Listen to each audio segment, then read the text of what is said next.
Hello, hello, hello. You're listening to Midnight Movie Gang. It's currently 8:37 p.m. Night Movie Gang. This is my second record of the day. This is LC. I'm your host, and I'm here with my boy Joseph. What's up? What's good? What's good? If this is your first episode, which that's very possible.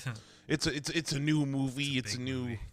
It's a big movie. You know, something funny that Courtney was commenting about when we saw this in theaters the other day, is that like all the trailers were for like, I don't even. It was for like big budget. It was like Marvel trailers and like the kind of like we got all Disney shit. Disney shit. Yeah, it was like all they advertised like the parks and like Disney Channel like sitcoms and shit. Like what? Yeah. So I was like, wait a minute. So I like pulled out my phone and I was like, what is this movie rated? And you were like, oh, I was like, what? It's PG-13, a Predator movie? I was trying to keep. I had AVP flashbacks. You were like, oh god, the PTSD. Yeah, no, I was like, uh-oh, I probably shouldn't have looked that up. Yeah, that Tetsuo, leave me alone. Yeah. And it flashes of AVP. Flashes of AVP. You see her with the fucking alien spear. Oh god. Lex, or I had AVP on in the background earlier today for ambiance of getting in the zone. I think AVP. I think of two shots. I think of that time that xenomorph that gets its face cut off and and it like falls off. And it's a cool Predator shot. giving the protagonist "fuck me eyes." Oh yeah, no, and yeah, your no. mom's He was calling that. no, yeah. Oh yeah, no. My mom definitely thinks he has sexy eyes. 100%. I was telling her it was fun.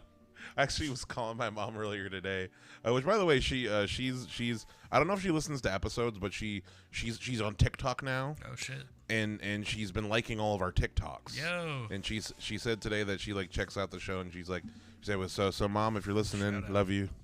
Yeah. And you know what's funny is that I was telling her we're talking about Predator Badlands today actually, and she's like, wait, that was real? She's like, I thought that was an AI. Oh man, that speaks volumes. It was so funny.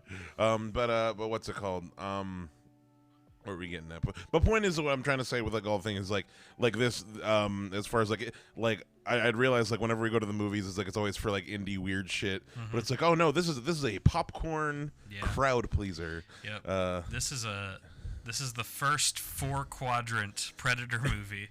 Yeah, this is the Predator movie where it's like we're getting the kids. This is a Disney adventure.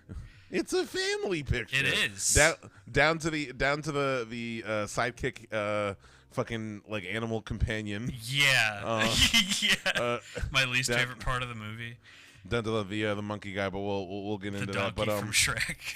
Yeah, but long story short, the what's it called? What I want to get into, I didn't do the vibe thing for Ian, but what was I gonna say? Long story short, though, and we're kind of even already kind of talking about it.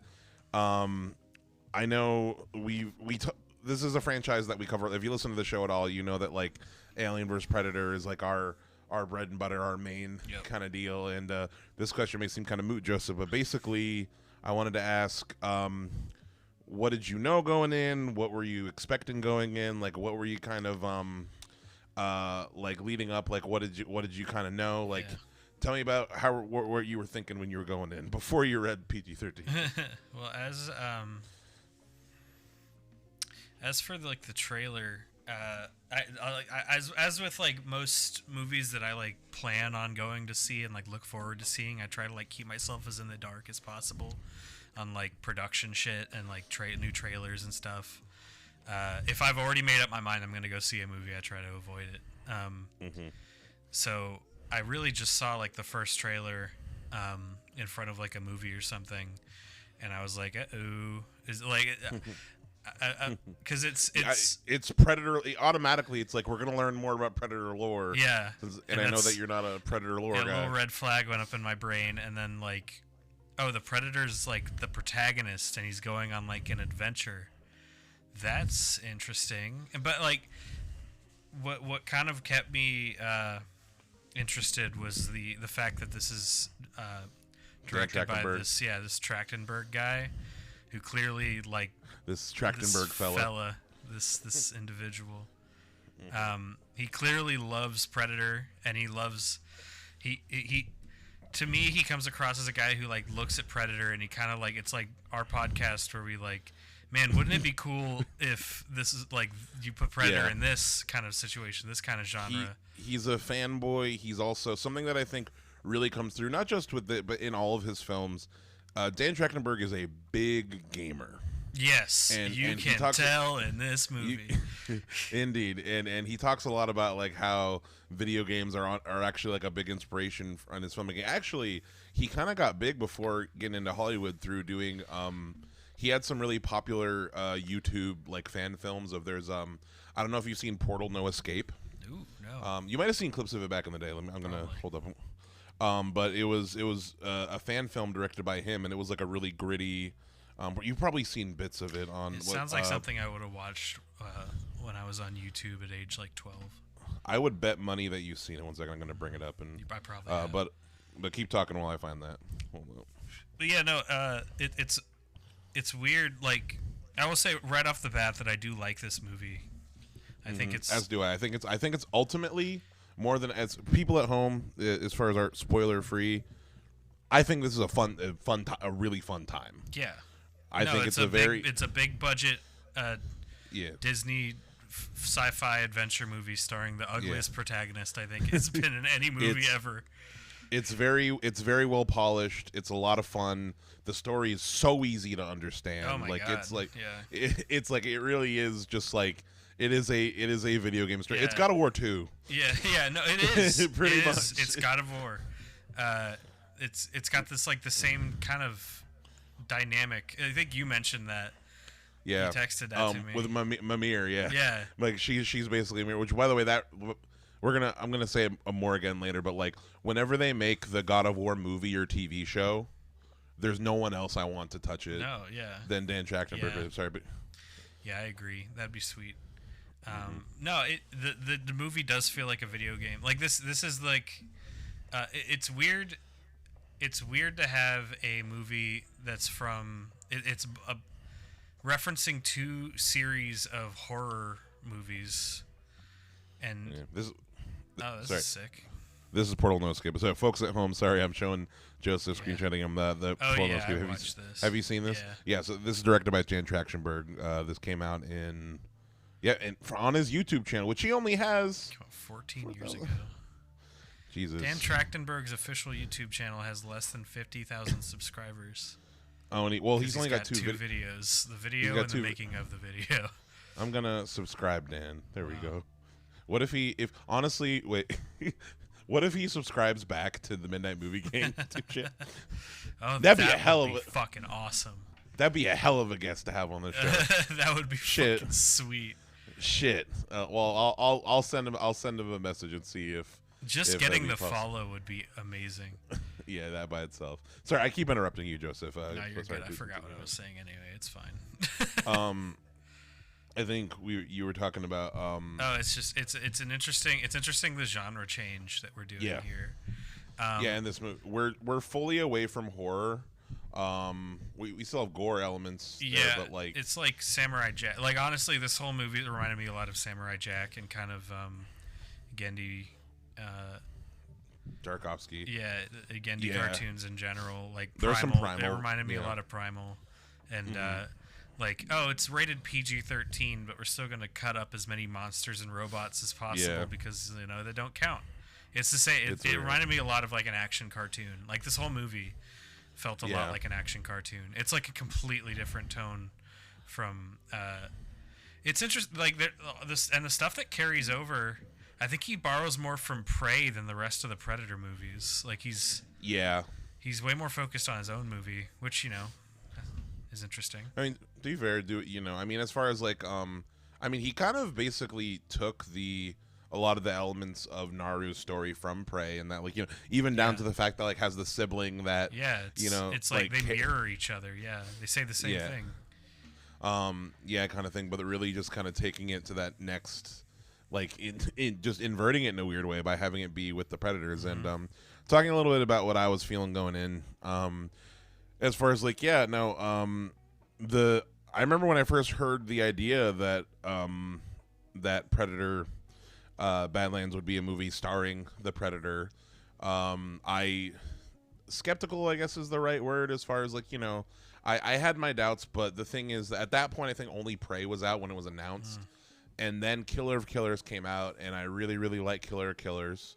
And that was also directed by Dan Trachtenberg, by the way. Then the first, the trailer for this got me hyped. I was really enjoying the visuals. Also, the fact that, honestly, the biggest thing that was pushing me, that was making me excited about the movie / like, how do I put it? This does make me more excited for Alien vs. Predator 3, even though, spoilers, aside from the fact that Weyland-Yutani is in this movie, they don't necessarily, like, they don't directly set up that, but you could see where you could go if you wanted to use some of these characters, like elements of this, you could. See, this may actually had the opposite effect on me. This made me a little bit more worried about Alien vs. Predator 3. Yeah, because I honestly what do you think the chances are the Predator and Alien vs. Predator 3 is going to be this Predator? Is going to be Deck? Yeah. It's pretty possible, especially, I mean, it all depends kind of on how much control they're going to... The reason why I say it got me more excited is the fact that, like, this... How do I put it? I think this movie succeeded in working. As far as, like... No, it does, yeah. You can do things with this property and these characters that like, I think works for... And because another thing that's important to note is that general audiences are really enjoying this movie.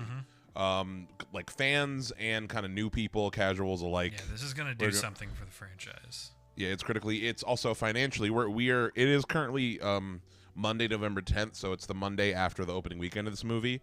And it has grossed $80 million, which is the highest opening weekend of the Predator franchise, apparently. Especially including Prey, since Prey got a streaming release. Which, that's another thing to note, is that this is the first Predator movie since Predators, Adrian Brody Predators, that has had a theatrical release. That's crazy. Yeah, because Prey and Killer Killers were both streaming only. Two. Yeah. But what I was going to say is that if the movie was projected to make $60 million, it made $80 million this weekend off of a $105 million budget. Yeah, and it's doing really well critically too. Yep. So, and because of that critically and also positive word of mouth, I think, like, we're not going to see a huge... Like, the movie's going to make its money back. So I think it's a thing where it's like... It's going to depend on how much is Disney going to come in and fuck with the toys. Because especially if it's a thing where it's like... Fede Alvarez has said that he wants to co-direct with Dan Trachtenberg on an AVP3, which I think is like... This movie kind of already felt really, like, studio intervention-y for me. Like, it felt like specifically the funny little comic relief character. Yeah. And kind of, like, the jokiness of, like... Yeah, some of the... This movie felt like this is, like, firmly, like, a big-budget Disney movie. Like, tonally. Yeah, Lion King with an ugly protagonist. Yeah, like, it was cool, and it hits all the beats really well. But it feels like a Hollywood, like, Disney is looking and giving notes kind of movie. Yeah. That's another part that makes me nervous, because that means since this movie did really well and these movies are now going to be like money makers, AVP3 is going to have a lot more studio intervention, I think. Yeah, it's a thing where it's like you look at what's it called? I understand the worry. You look at something like with Romulus and Prey, and especially I think about Romulus and Prey the most because those movies were produced around the same times. As far as like, and each at a point where like Disney was kind of like, all our Marvel movies are sucking. We're gonna, because Prey and Romulus also I think had around similar, like I think between 30 to 60 million ish budget, both those movies.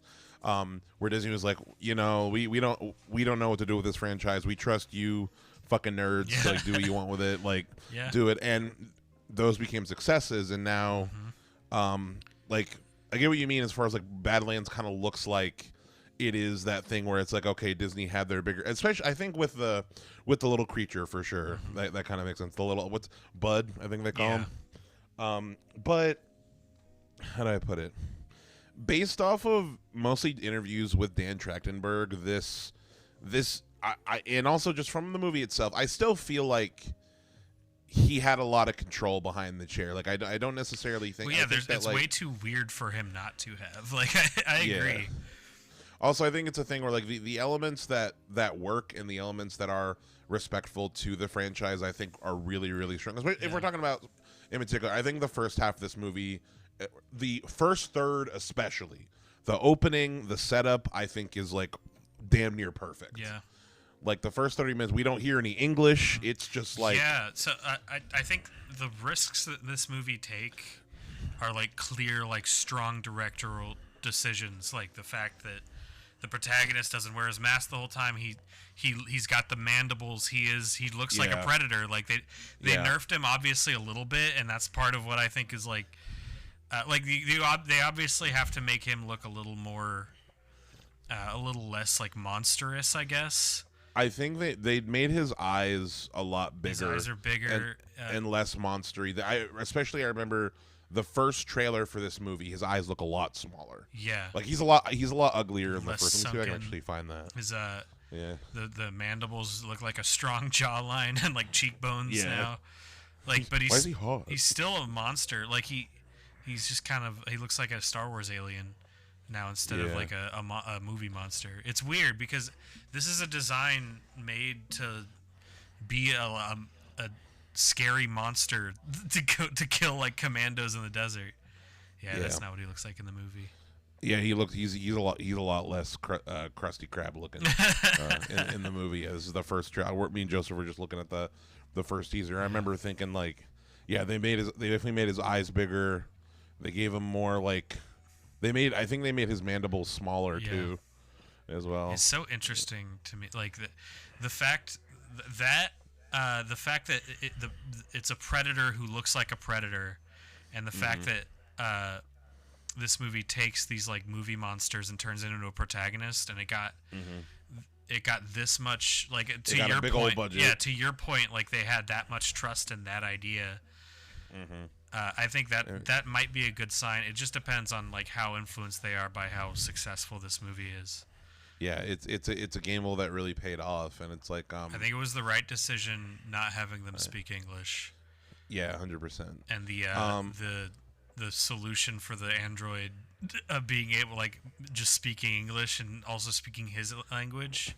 They went through that real quick, didn't they? It's where it was real like, what about this universal translation? The dumbest, most nonsensical part of the movie, but I can't think of a single thing they could have done different. Like, because you can't have her also speaking that language with subtitles the whole movie. That'd be ridiculous.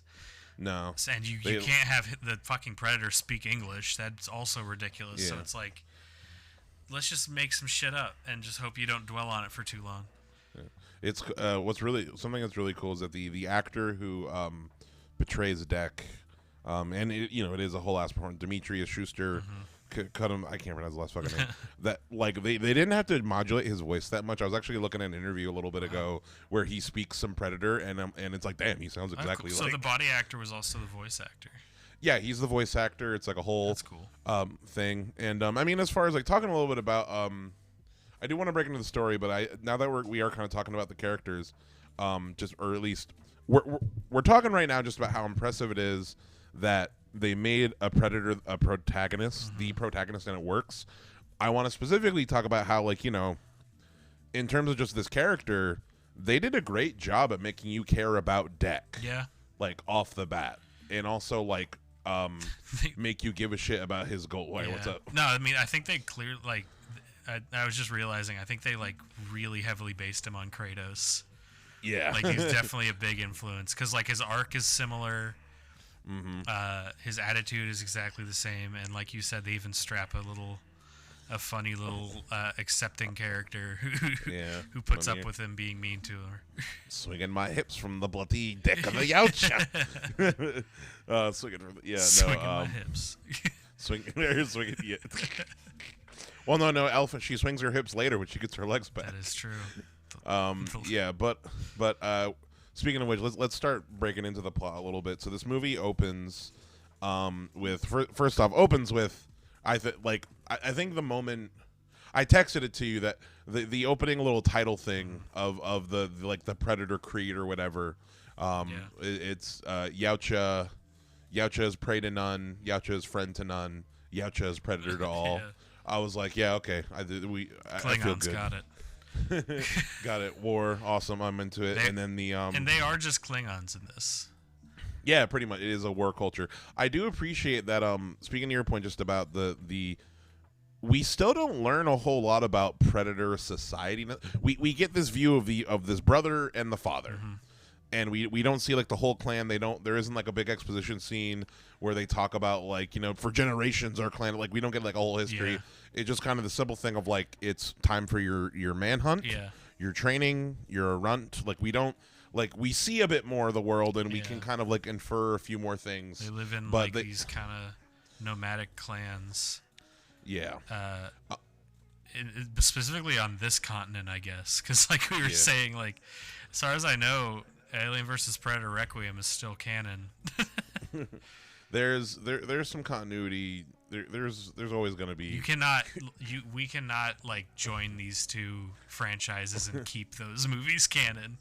There's some automatic continuity errors like going on all over the place. Like as far as and Dan Trachtenberg actually said, and he kind of not backed himself into a wall a little bit, but he said in an interview that Predator Badlands, and he said specifically in the Alien and Predator timeline, he said honestly to avoid any continuity error stuff, because he also said that like this movie was being made before Alien Earth. Like production started before Alien Earth. It started while Alien Romulus I think was in post-production. Crazy. And he hadn't seen, and Dan Trachtenberg said that this movie takes place way in the future after everything for himself to avoid continuity. And I remember hearing that and thinking, oh, you might have fucked yourself then. Yeah, you're not a real fan.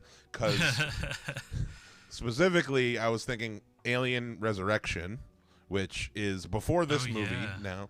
Resurrection takes place the furthest 200 years after the end of Alien 3. And when Walmart rules the world. Walmart, that's the exact thing. I was like, wait, they say that Weyland-Yutani doesn't exist. Although, and actually right before this episode, I put in Alien Resurrection. I'm like, I need to go to this scene because I need to know. So they only say that Weyland-Yutani went under in the extended cut, in the director's cut of Resurrection. Yeah, it's like a cut Walmart joke. Yeah, in the theatrical cut of Resurrection, that conversation, she says like, oh, like everyone in the company will die, and they're like, what do you mean, what company? And then they're like, oh no, Weyland-Yutani, Ripley's former employers. This is a military operation. They don't explicitly say it. They don't say that Weyland-Yutani doesn't exist. They just say that like the governing body that is doing the bullshit in Resurrection is not Weyland-Yutani. Right. So Weyland-Yutani could still be out there. Yeah, and Ripley doesn't still work for them because she died. Yeah. And another thing too, and another, as far as like, and this is another thing to see what we're gonna get. Sorry, sorry if I'm rambling. I'm just there's a lot. Like it's important. There's a lot to go through. This movie makes you think of the timeline. Not only that, but it's like this is a franchise that's like all these dots pointing. Another important factor that's going on. So Sigourney Weaver recently. And I feel bad that I can't source it. A lot of this is from like seeing TikToks and like going through some stuff. Sigourney Weaver was at some con, some like Comic-Con, Alien Con, whatever the fuck recently, and they asked, and it was on a panel, and a fan kind of straight up asked her like, hey, is Ripley coming back at all in like any way, like in a movie or like in a show, whatever? And she said, I can't confirm anything, but what I can say was she said that like she went on to basically say, to answer this question, saying that for a long time she was done with Ripley, saying like her story is done. I don't like Ripley is like there's nothing more they can do with this character. But she said that somebody from Fox Studio, like from 20th Century Studios, Disney, whatever, somebody approached her with a pitch. There wasn't a script being written yet, but there was an idea they had to bring Ripley, and she didn't give any details as to what it was. And she said, they gave me this pitch, and they had this idea for where Ripley would be that I had never thought about before, and I thought, oh, wow, that is actually a really interesting take, and I would want to explore. Yeah, exactly. I was like a little tingle in my chest, and she didn't say if like we're talking about like are you going to be clone Ripley from 4? Is this are we erasing Alien 3 and 4? Alien 3 like just has to be deleted then. Yeah. yeah, like she didn't say any of that. But point is, like, there is a non-zero chance that the movie has to start with with Ripley as like an older lady living alone on some planet, and then her adoptive daughter Newt, who's now 35 years old or something. Yes, it's like her and Ripley they live together. What if they? And at the end, Ripley joins the Predators. Yeah. He gets like recognized. Ripley gets the fucking T above her head. I think the logical, but point is, so that's what I guess what I mean as far as like when I say that I'm excited for ABP3, they can do fucking anything. Yeah. At right now, like they are not stuck to doing one thing. Like they can really take it in whatever direction they want. I think my theory is what's going to happen though, as far as like I think that we're going to see, and you may think this is bad, but I feel like there's a way that they could do it right.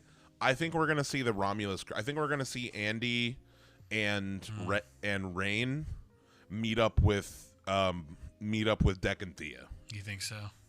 I think we're going to see them. I think we're going to see them four as a squad. Oh my god, yeah. The crew that this movie ends up with is just an action cartoon cast. That's part of what made me think it so much. But I honestly, I don't want that. I wouldn't mind Andy and Rain. But get Dec out of here. That's from a different genre. I want it to be a horror movie. I don't know. I want it to be like an R-rated, yeah. And if I want it to be R-rated, yeah, too. if the Predator, I want the Predator to be a monster the same as the Alien is. So I'm not rooting for anybody. I just want to watch them fight. Yeah. You want the Predator to return to being full 100% bad guy. Yeah. Yeah. Yeah. That's too bad guy. Freddy. That might just be being like that's what I grew up with, but I just prefer it like that. I feel like Predator as an idea. Just works really well to me as like a monster movie. Back in my day, the Predators didn't talk. They didn't. Predators weren't fuck boys. They didn't hang out with androids. They didn't have little alien monkey pets. Fucking getting into the plot a little bit back. So it starts on Yautja Prime. We get that title openings, and we get a little one-on-one battle kind of thing between. At this point, we don't necessarily we kind of learn as we're two predators going at it in like across this land. It's very this opening was I don't want to say it. I don't mean this is a bad thing. It was kind of Guardians of the Galaxy-esque to me, just like on this we're a lone guy like on his motorbike arriving in this strange environment in this strange planet. And the fight, some of the fight's cool. I think when it's practical, it's cool. Is the long and short of I think this fight. This movie is covered in CGI. Oh yeah, no, there's CGI all over the place, scene, but yeah. But there is in this fight in particular. It starts off when it's hand to hand. I like kind of these are still big beefy boys. Even though Dec is a little guy, they're still big beefy boys, and when they're fighting, throwing each, they're punching they're cutting rocks with their lightsabers and shit. And then it turns a little bit CGI when they're like hopping around, throughout the cave. But it turns a little end of Black Panther 3. Yeah. Oh, this movie does the same thing that Prey did, where we see like a little microcosm of like the ecosystem on the planet. Yeah. And the predators on top. Like that's. Oh yeah, that is how it opens. Yeah. We see it's like little creatures. Yeah, like little all eating each other. It's one of the multiple things that are brought over from Prey. It's almost like he's like, no one's fucking saw Prey. I'm just gonna make Prey again. I'm gonna make Prey again, but bigger budget. But yeah, so it's this fight between these two predator brothers, and Dec won't yield. Nope. And long story short, it's kind of a thing where like we see that we get this dynamic right away where like Quay, the older predator brother, is like he's basically kind of soft on his boy. Yeah. Like as far as like he's my brother. It's kind of the thing of like he's just my little brother. He's kind of fucking annoying. Like toughen you up. Yeah, no, because they don't really nerf how brutal of a culture they must be. Like that. No, it's always been part of the appeal. And I was worried that Dec was gonna end up being like like they would make too big of strides to make him like relatable. No, he's still a like predator. he's still a predator. He's still a bloodthirsty. Yeah, he thinks exactly how you'd imagine a predator to think after watching these movies. Yeah, like he's very much in that thing. I think the only Very cruise. exactly, and the ways that they kind of change his or what's it called, his arc through this movie, I think is really interesting in that like he kind of learns to accept how he is different from the other predators, and like how like and learns like a new because the whole kind of thing, his lesson is like he learns that basically like a different way to be an alpha, a different way to be. Well, cause it's the whole lesson where it's like he learns that protecting people is not weakness. Mm-hmm. Working together and surviving together is not weakness. It is a strategy. Yep. It is another way to be a predator, to be an alpha, is like to work together and to rely on one another, and that's like the power of friendship. He basically quote unquote. unlearns toxic masculinity. A little bit, yeah, but I think it's still very much works in that like he still learns it through his predator lens. Yeah. Like this movie still ends with him cutting off his dad's head. Oh yeah, no, they don't cheat you out of that. It's not a thing where it's like, father, I learned that life is valuable. It's like, nope, I'm still. Well, yeah, like, I still gotta kill this guy. Yeah, and no, his dad's a dick. Up. Oh Front. my god. Well, his dad is how I always imagine the predators like. Like he's just like, he's weak. Why haven't you fucking killed him yet? Exactly. He wants Quay to kill him, and we see and that's actually it's some cold shit when he rolls up on him. Like they're finished their training, Like, they're about to go somewhere. I was sleeping. Exactly, and Dad, I don't even think his character has a name. I think he's just father. Yeah. Hold up. Yeah, no, it's just father. Smith, Bud, Quay. Yep, father. But what's it called? Oh, he also plays his father, I guess. Nihar. Apex Predator. Ruben de Jong. Here's what he looks like. Oh, he's a boxer. Beefy guy. That makes sense. You need some big beefy boys. Well, who plays Quay? Another New Zealand former basketball player. Yep, that makes sense. Basketball players, boxers, wrestlers, people from New Zealand. But what's it called? The point I was trying to get across. But yeah, he shows up, and the first thing he says is like, "Why haven't you done it yet?" Like he doesn't even acknowledge Deck. It's like such a cold thing, and him and Quay have this like little fight at the beginning, and it's like they build up the tragedy really quick because like Deck is stuck behind the force field or whatever. Quay is getting murdered, and that this is also a thing where it's like this moment also made me feel at ease about the PG-13ness. In that, like, he cuts Quay's arm off, rips his head off, like, rather violently. Yeah, me too. That's when I was like, oh, okay, they're doing Samurai Jack rules. Yeah. It's like, okay, I can roll with this. I can roll with this. To a monster. And, I mean, also right off the, like, they get a lot done. This is a very efficient opening, especially, too, and they like, we see all of the pain, the fear, the love for his brother on Deck's face, and also the anger. Yeah. That he feels towards not just his father, but this like is my guilt preferred in avatar. Yeah. Oh yeah. No. This is definitely this planet has big Pandora vibes. Yeah. This is Pandora for not fucking pussy. It's my headcanon that like these are like the kind of tribal like settlements and stuff that just like they're almost like the Amish, like yeah. they see the city dwelling predators as pussies. Yeah. And then the city dwelling predators are like they still do the same thing where they send people out to like hunt on other planets. Mm-hmm. But they're not as extreme as these guys. Yeah, I mean it's a thing where it's like according to the expanded universe, I ain't read, and I'm surprisingly I ain't read no Predator comics. I gotta start. Why haven't I read Alien comics? Because I love this franchise, and I've heard there's some good ones out there. Yeah. But something that I know, like from the extended universe, is that there are a shit ton of Predator clans that all have different rules and like different ways of doing things. And I feel like it's a thing where it's like the Predators from Alien vs Predator that do the whole manhood ritual of like hunting the Xenos. It's from one specific tribe. That is one specific clan that does it that way, and there's and there's other clans that don't either, like Deck's little clan here, like, you choose what prey you want to fight. It doesn't have to be the Xenos or whatever. That's that. I like that. I like that lore. Yeah. Yeah. Better than like this is how all predators do it. Yeah, if we have to learn this shit, then I'd prefer it be that.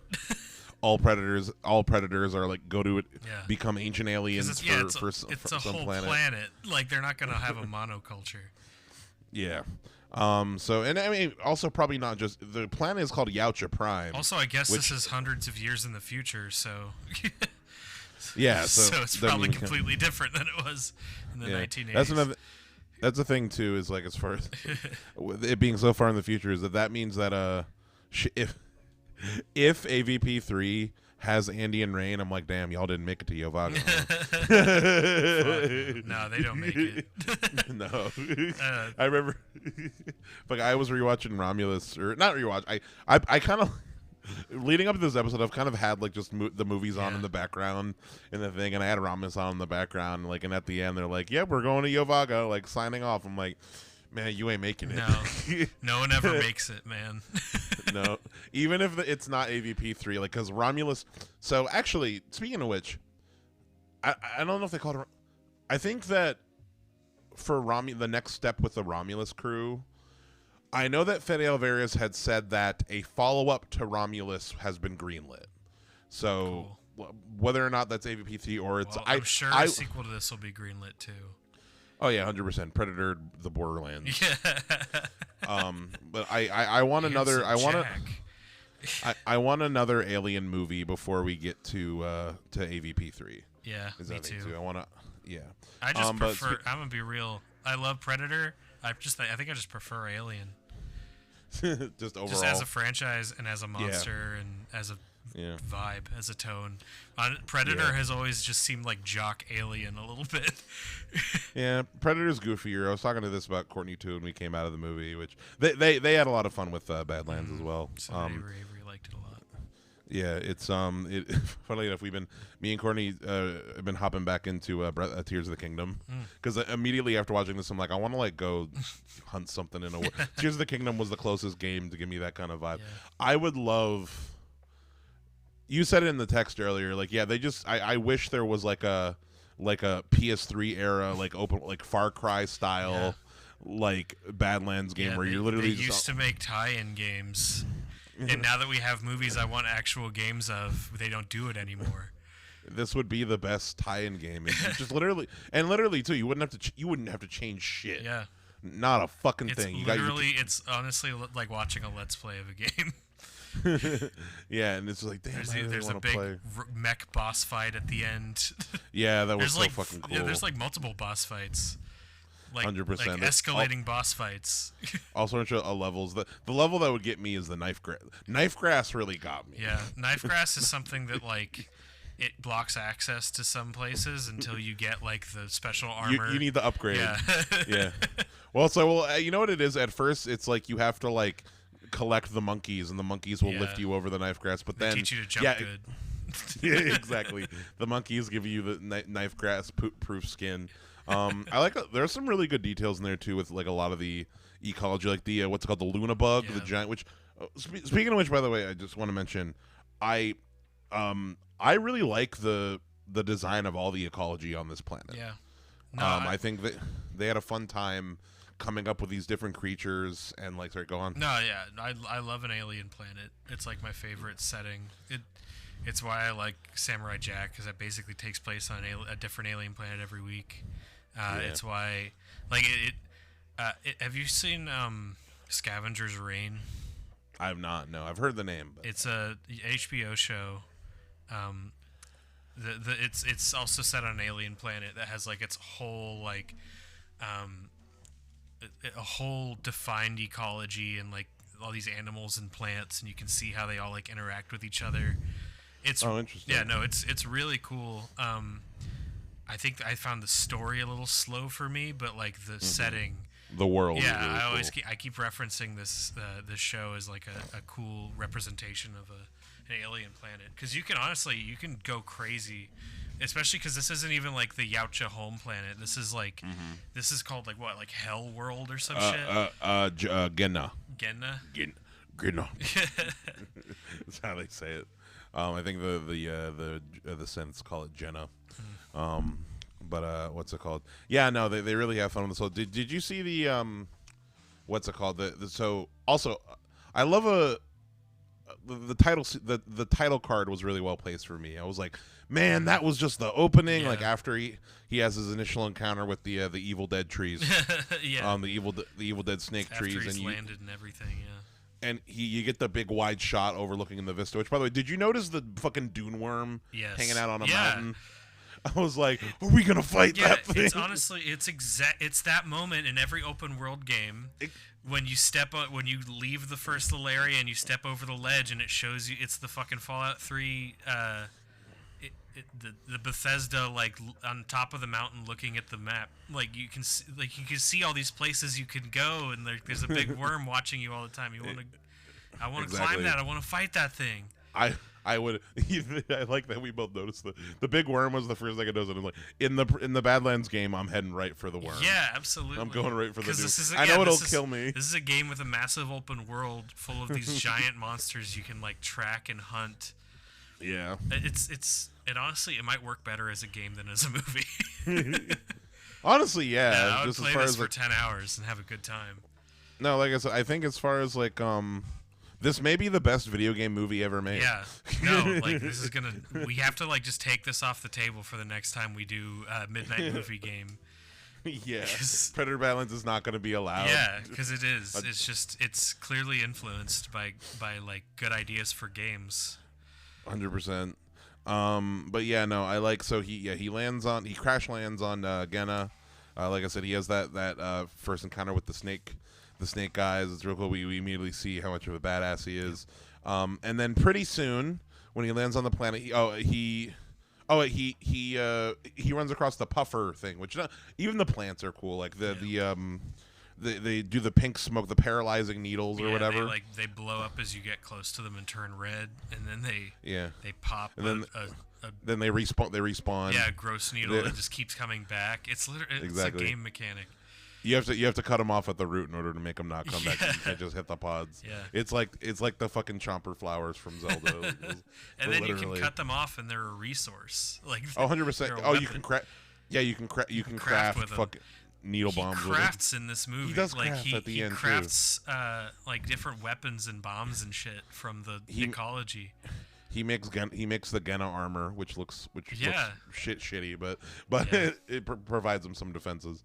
I like the whole concept of like him like basically learning how to use the environment to replace his weapons. He kind of loses all the Yautja cultural shit and kind of puts on his own stuff. God of War 2. Yeah, exactly. All of its gear gets used up pretty quick, and like God of War 2, when he gets stripped of his god powers after the intro. What's it called? I also like the whole element of and it makes sense too, and exactly how you'd have the game. How he's in this clan. This is how you earn your cloak. Mm-hmm. Which is way cooler than I think. Because he'd be using it all the fucking time if he had it from the beginning of the movies. They're like, well, what if we make that the reward? In AVP, they have their cloaks when they're fighting the Xenos, and it's like, wouldn't it make more sense? Like this makes way more sense. Exactly, like in that clan, but my buddy fucking got his cloak when he was a fucking youngling or whatever. They get it when they're little. Yeah, but they have to go fight xenomorphs. Oh, that's true. That's the trade. Yeah. That's the trade-off. No, thanks. You choose a weaker prey. And get your shit later. At the xenomorph hunting retreat, like the captivity xenomorphs. If you're going to fight xenomorphs, they give you the best shit. That's exactly it. If you choose to fight xenomorphs, they give you all the best gear, top notch. You're gonna need it. Yeah, but what's it called? But yeah, so he's in this puffer field, and he runs across a fucking screwed up top half body of Elle Fanning, who plays our secondary protagonist, Thea, who she plays two characters in this movie. She plays Thea and Tessa, who look completely different too. Who look completely different. They got a completely different vibe. But Thea, the one that we meet first, is this Weyland-Yutani synthetic, and her kind of whole thing is. So here's the thing with her and how she is designed to kind of be the nerdy robot, like the nerdy obsessed with like animals and plant. Like they talk about how these synths are designed with emotions to understand emotions in order to like properly understand like the animals and the ecology of the planet. Right. And then Thea in particular is like she's not a field droid. Yeah. Like she's like spends all of her time in the lab. A scientist synth or whatever. Yeah. And she's kind of like this goofy like helper droid, very like kind of almost C-3PO, kind of like she's very chipper energy. And it's a thing where it's like there were definitely moments where she got a little annoying to me. I was really worried, like, is she gonna be irritating? Yeah. But the two things that kind of get it past is like one, I think that I like her chemistry with Deck. Yeah, I think they balance each other out really well. And two, she's useful. Yeah. You know, no, like, it's and also literally Mimir and Kratos. It's exactly the same. Yeah, it's the same mechanically for the story, for the he just stole the trick. Like it's the same trick. Exactly. And it's also a thing too where it's like they're I also like how their stories are they have there's kind of a reflection in each of their arcs where it's like she, you know, long story short, like Deck, what's it called? Like with their whole sibling thing, like her with Tessa and Deck with Quay, she feels betrayed by her sister. There's some like reflection there. Like overall, just like, you know, I think these characters are written well off of each other. Yeah. The lessons that they teach each other like make a lot of sense. And yeah, just in terms of like, it makes sense that her character would be like that because of how, you know, she's programmed, you know, like a synth. And then I also think that she's really good and fucking scary as Tessa. Yeah. Especially towards the end. The villain of this movie is actually really, really cool. Like I liked every scene that she was in. Yeah, no, I like her like she's scary looking. The end gave me big weird Terminator 3 Rise of the Machine vibes. I haven't seen it. Which I don't know if you remember. So it's a lady evil Terminator in that one. It's Do we have to do all the Terminator movies too? Why haven't we? Yeah, it's honestly it's weirder that we haven't done this. Well, I've wanted to do Terminator 3 Rise of the Machines as a commentary because I think that'd be the best one. Because honestly, like I feel like these three franchises kind of go together. Like I know only these two have crossed over, but I think Terminator, like it just like these are the sci-fi action movies from the 80s and 90s. They've crossed over with Terminator in the comics. Oh yeah. Yeah, so it's a the thing is though with the whole time travel element of that's the one thing where it's like I don't want Alien or Predator to ever do time travel. No, yeah, like you're kind of stuck with it. Well, no. I don't count like cryo sleep like with killers. Like I don't count like freezing a fucking Viking and making her fight a World War II pilot because that's not time travel. You could do Terminator without time travel because both Alien and Predator can take place in the future. So Skynet can take over after everything, after Alien Earth or whatever. We just keep delaying Judgment Day over and over and over and over again. Yeah. We've been only so successful. Anyway, sorry, you said it gave you Alien 3 vibe or Terminator 3 vibes. Because it's a lady Terminator, and at the end, when I was a little kid, I was really scared of you know, it's a thing. At the end of every Terminator movie, there's got to be like a final form where whatever the Terminator is, like the skin's peeled off. Her like skin peeled off form at the end of this movie reminded me a lot of like the skin peeled off form of her at the end of 3. And when I was a kid, it scared me. But no, she's like a really thrilling. I like how cold she is. She basically is, you know, her voice is cool. Her voice is cool. When it's all robot-y, and what's it called? And also just as far as like, you know, Weyland-Yutani in general is just, I think, a great evil presence in this movie. Like they always are. Yeah, honestly, you know what? It felt like it felt like they were. It could have been anything. It could have been any like evil like human faction or whatever. But they chose to make it Weyland-Yutani, which I think is I think because you know their deal, you know their like motivations, you know what they do. So like when they capture the Yautja, and you're like, oh, okay, that makes sense. That's what they do. They would totally do. That's their whole shtick. Yeah. Is like, how can we exploit these alien species for the extra benefit. context we get. It's cool that they're now the villain in two different in these both of these franchises. Yeah. No, Except it is for Alien Earth. Except for Alien Earth, the boy Cavalier. Yeah. Fucking. What if Dex shows up? I remember reading there was a fan kills theory. all the characters in Alien Earth. Now that would have been a great fucking ending to season 1. You'd be like, what? Okay, now I gotta see this movie. I read a fan theory somewhere that a Predator was going to. Hey, maybe. What if Alien Earth season 2, AVP 3? All right, I would watch. We'd have to watch it, no matter. Yeah, whether we wanted to or not.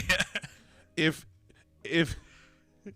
If Alien vs Predator 3 ends up being like the biggest like nightmare movie, like if it's a PG-13 takes place, what is the it's directed by the Brothers Strauss. What's the worst version of Alien vs Predator 3? Alien vs Predator Requiem. They bring back they bring back the newborn from Requiem. And no, it would be old Sigourney Weaver as clone Ripley, old clone Ripley. They bring back Winona Ryder. Deck just like, yeah, Deck just like crash lands on that planet where they found the aliens initially. Andy and Thea have like a weird fucking romance. Andy died between movies. Andy yeah, that would extra suck. Yeah. Andy dies between movies. They never reference him. Like it's like a throwaway line, like he just couldn't make space travel, and they never reference him again. Yeah, they multiple characters should get fucking alien acid blooded, but like the acid blood is nerfed. Yeah, like an AVPR. They just like pull off their clothes real quick. You know, they have a tank top on. Yep, and now they're all good. Yep, it's bloodless. Yeah. Fucking yeah. They never said you're one ugly motherfucker in this movie. That's even true. though I was fucking thinking it the whole time watching it. I was waiting for it. Maybe he says it in Predator in Predator language. Yeah, maybe. Yeah, but yeah. So back to the story. So yeah, we meet Thea, we meet Tessa. I've been stimming all week, by the way. I like Tessa's the little opening where she's talking to Mother. The corporation is not pleased. Yeah. And I've been stimming all week. Where's Thea? And the Mother's like, the Yautja has Thea.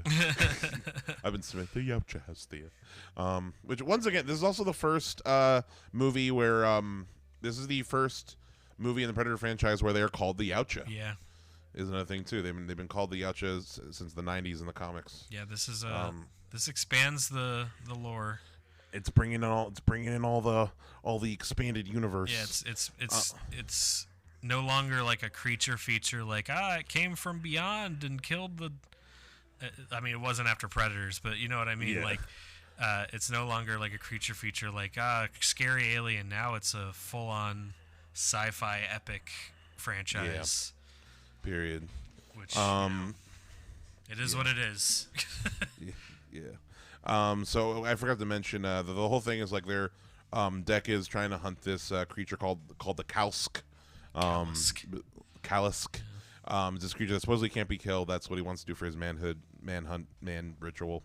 And the whale Yutani is also looking for this thing, which for their purposes. And there's a couple of encounters. Like I said, there's the knife. I really like the whole knife grass sequence where he's trying to hunt down a bone bison. Yeah. The big rhino thing, and then they run into the Luna bug, which like runs through the trees, and it's really a detail I really like about that. The Luna bug is like chasing the bone bison through the knife grass. I don't know if you noticed, but when the Luna bug has like soft, fleshy tentacles, it's just letting itself get cut. Yeah. As it's going through the knife grass. Yeah, it doesn't care. Like the skin's too in the thick. back.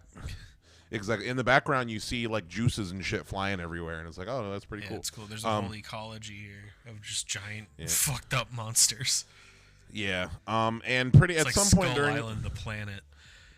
Oh, this place makes Skull Island look like a fucking like a little cute little nature resort, like the petting, like a fucking petting zoo.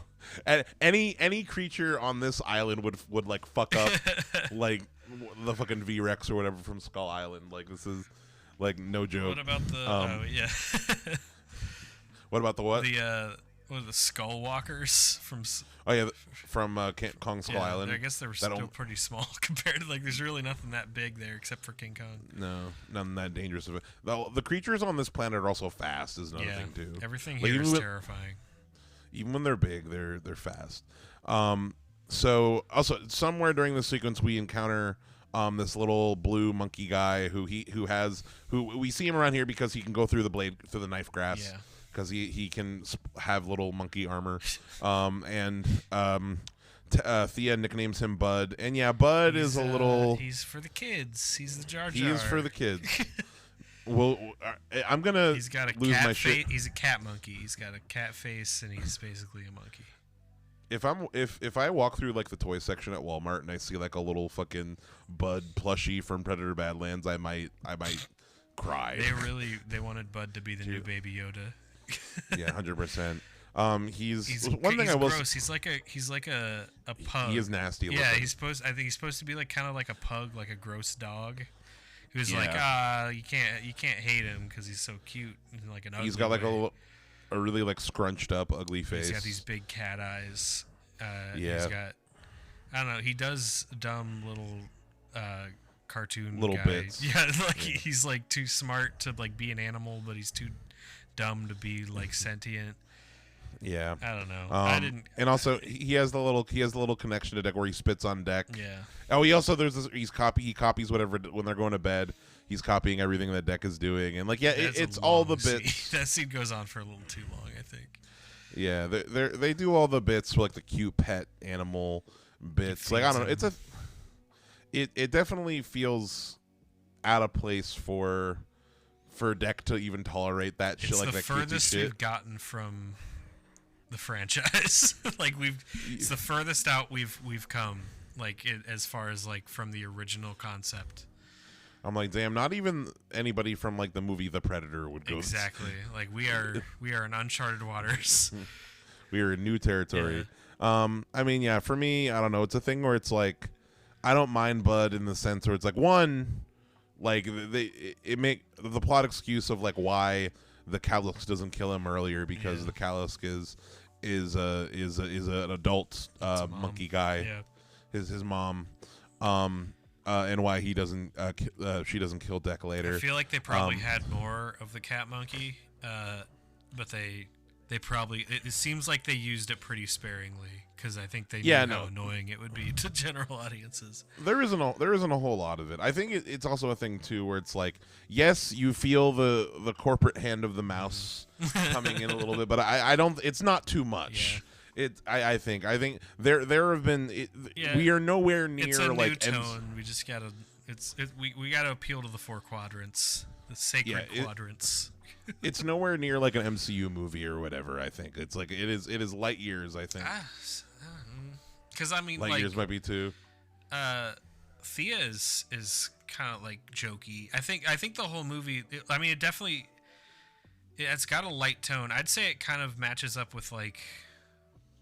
It might be like one step darker than like Star Wars. Yeah, I can say that. This feels kind of like a more one step more mature than maybe not more mature. There's like a little more serious. Yeah, more violent. Yeah, exactly. Yeah, I think during that little campfire scene too, like she's like, "What was your favorite part about the hunt?" And he's like, when the creature's blood was running down my face. Yeah. Yep. And he goes back to eating his meat. I was thinking about that scene in Prey when he holds the bear over his head. Yeah. Just, that's drenched in blood. That's a great fucking scene. Prey is also so good. I had Prey on in the background the other day. Prey is very good. I think my favorite, more than the fight scene when he's fighting the bear trappers. I like when the Comanche kids are fighting the Predator. Mm-hmm. Because it's like they think it's a demon. Yes, they think it's that thing is fucking terrifying. And they just like straight up are jumping, running at it, like not giving a fuck. But yeah, no, I think it's a thing where it's like, I don't know, it never like super took me out of it. It's also a thing too where it's like at this point in the movie, like I cared about what the characters are going through enough. It's like I was on board. Really, yeah, it does ramp you up into like the goofiness, like. Yeah, it's not. I don't think it's like a sudden shift. I think it's a thing where it's like they ease you into it. They give you all this cool Predator shit at the beginning. It's the same ramp up as God of War. Yeah. Like it starts very like they introduce the goofy stuff slowly to the point where you've acclimated to it and you're fine.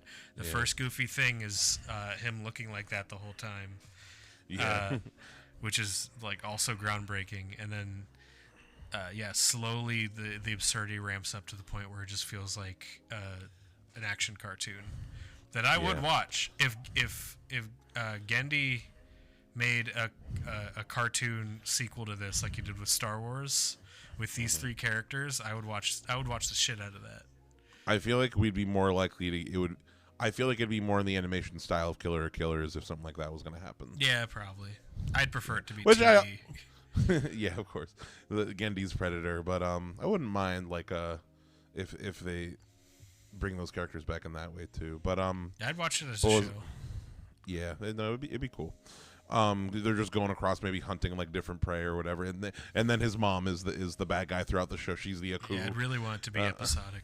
If they made a live action show, it would be way too serialized, and we'd completely lose the point. Alien. You'd be having some big comedy relief. Yeah. Dex standing in a bunch of rooms. What's it called? And no, and in the show he'd have his Predator mask on like most of the time. Yeah. There'd be a lot. Sure. There'd be a lot more people talking. Yeah, a lot more androids. Tessa's the main character. She's the biggest head on the poster. Yep. Or Thea. I mean, Yeah. I keep mix them. But point is, so another thing I wanted to mention too is I like how initially and like throughout most of the movie, Deck like just his excuse for like why he's even bringing her along is, and she makes the argument for herself like, use me as a tool. I'm a tool for you in your hunt. And he's like well, he calls him something. Come on, tool. Yeah, he's like we hunt alone, but you're technically not like a person helping. So yeah, so it doesn't count. You're like a fucking knife. Yeah, or a laser knife. gun. Or a smart. Yeah, exactly. Or a plasma cannon. Just like, do you have a plasma cannon installed? Yeah, so they make it to her fucking research site or whatever, because her whole thing is she just wants her legs back. Yeah. Is kind of like her thing, and like they find her legs. She's fixing up her leg. They have like a little scene where she reveals that, you know, like, hey, you're not going to be able to kill the callous whale. Yutani's coming. She kind of soft betrays him in the sense that, like, you know, she says, I'm going to help you hunt this thing, but really it's like I kind of just used you to give me back to my people type deal. But he's really hurt by that too. Yeah, no, he's pissed off by it. You get the feeling that he's like he trusted someone for the first time in his life, and he feels betrayed for the first time ever. And like, you know, and their friendship and connection, like it really is an odd couple, but I think it works. You know, and it's the core of the movie. I think they have really good chemistry. And even if you look at, would have just made this as a game. just did need to be moved. Just give me the fucking. It is crazy how like God of War this is.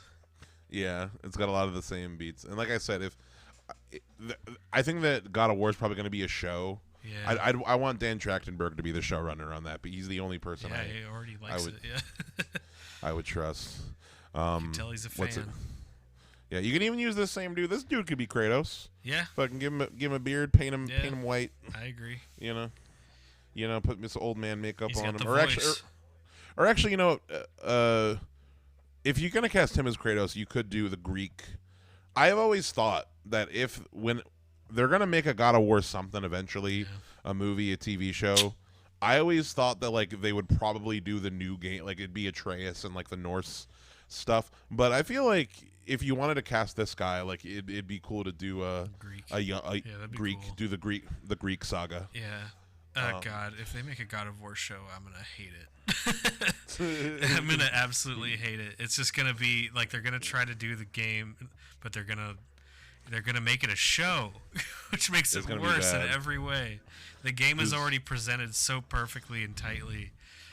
We're gonna have Kratos is like gonna be like maybe 5% of the show. It's mostly gonna be like drama between all the gods. You know what I mean? It's mostly gonna be like they're in like decadent rooms at Olympus, and it's gonna be like like Kratos is gonna like kill someone like every 2 episodes or something. Aphrodite is gonna be like running around like fucking like starting shit between the gods, and like it's gonna be like CW god drama. I would actually fucking rather die than watch that. I have been vindicated by the Last of Us show. I will say that it's the same story minus Season all the 2. stuff I liked about it. Season 2 killed you. Season 1 killed it. I never really watched season 2. Oh, okay, I thought you started. Season 1 was okay. Season 1 is okay, but it's just the game, but less interesting because you don't get to play it. Yeah. But back to Badlands. So he has a little confrontation with the Callusk, which I really like the design of the Callusk. It's big, it's scary. I like how fast its regeneration looks cool. Yeah.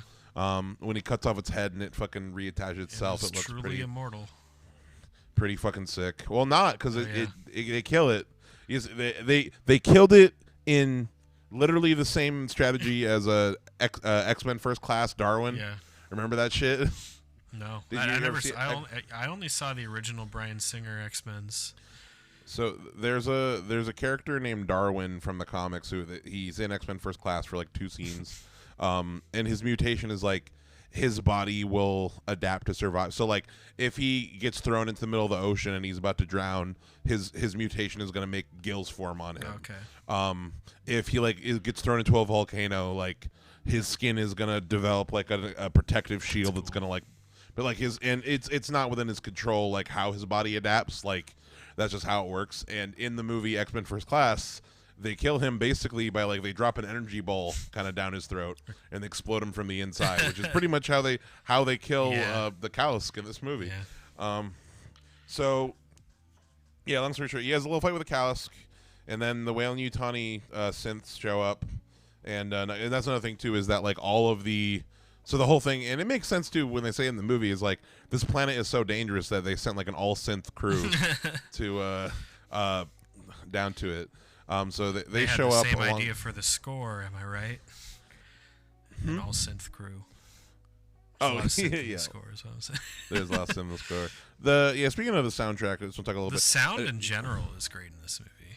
Yeah, the sound is wonderful. I think there are some specifically like Predator music tracks that are pretty fucking baller. They sound like traditional like folk songs from the Predators.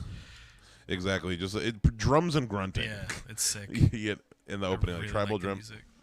Yeah, the Predator music. Courtney was saying like, I want to listen to Predator music, get you pumped up. Yeah. So they kidnapped Deck and the Callusk, and there's a pretty fucked up scene where they got Deck strapped to the table, and it's a pretty dark little thing because they have Thea on the table. She's all fucked up, and she's kind of low key trying to convince. Yeah, Tessa's got to use head games. She's trying to convince Tessa to like let Deck go. Like, yeah, he's not a fit specimen. He's a runt. He's a whatever. And Tessa says something along the lines of like, I thought that the Yautja killed their inferiors, or whatever. Why'd they keep you alive? And she's being all disrespectful to him. And you see, Deck is like, he's hurt. He's betrayed. And once again, I want to reiterate too, like I mentioned earlier, he doesn't speak a lick of English throughout this whole movie. Nope. They keep him subtitled. He's speaking Predator the whole time. Oh, he does say bud, and he does this Thea. Yeah. She's like, what about Bud? And he's like, Bud. Made me laugh. Yeah.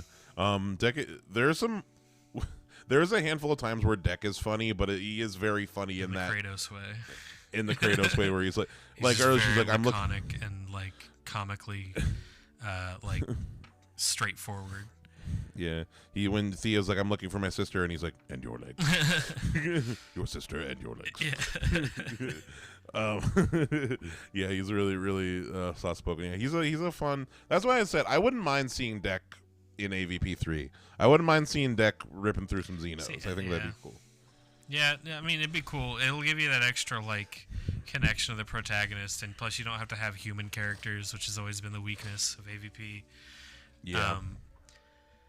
I don't know. I guess it's cool. At that point, it's just kind of like a guy with a sword versus it's just in an alien movie, is it not? Yeah. I kind of, what I think the best AVP movie would be... Because, like, in the games, the Predators are always, like, on a hunt for like people too. Yeah.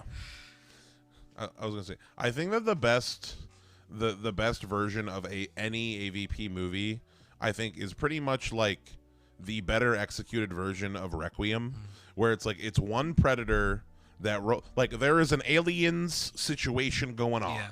There is like maybe like a base somewhere, a space station, a planet, whatever, where there is a xenomorph infestation, and then a predator shows up for some reason.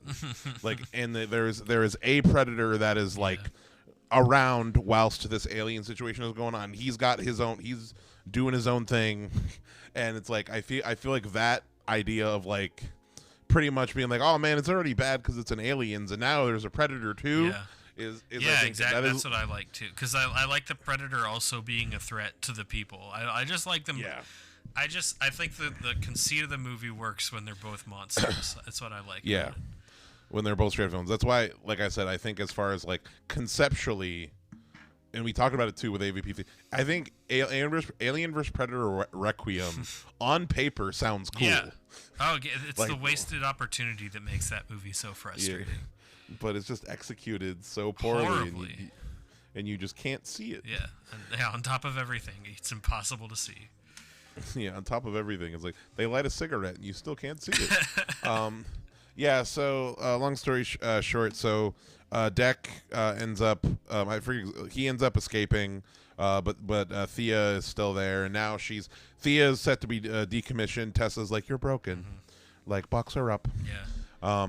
And this, I guess, is the thing where it's like, I feel like Deck's turn to coming back to save Thea is the biggest pill I gotta swallow. Is because at this point he had been.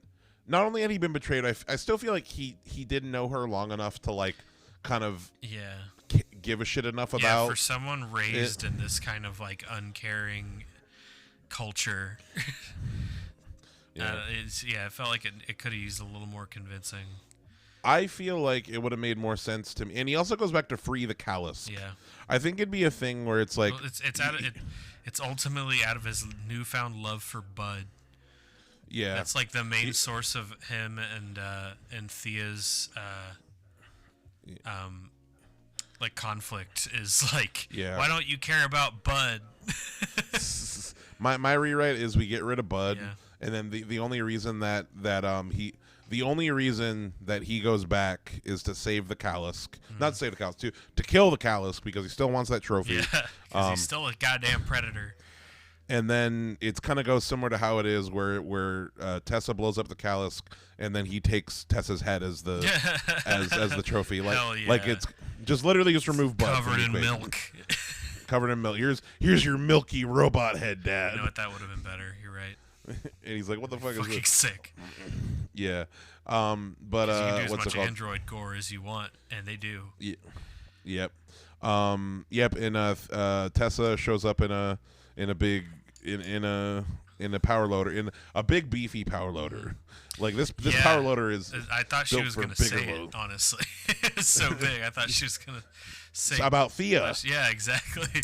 No, wait. You know what she should have said? You know what she should have said? Get away from from her, you ugly motherfucker. Oh, man. And then that also would have been the one fuck. Yeah. Yes. No, exactly. I was waiting for the one fuck to be ugly motherfucker. No, that would have been perfect. And it would have been cheesy, and we both would have rolled our eyes and hated it.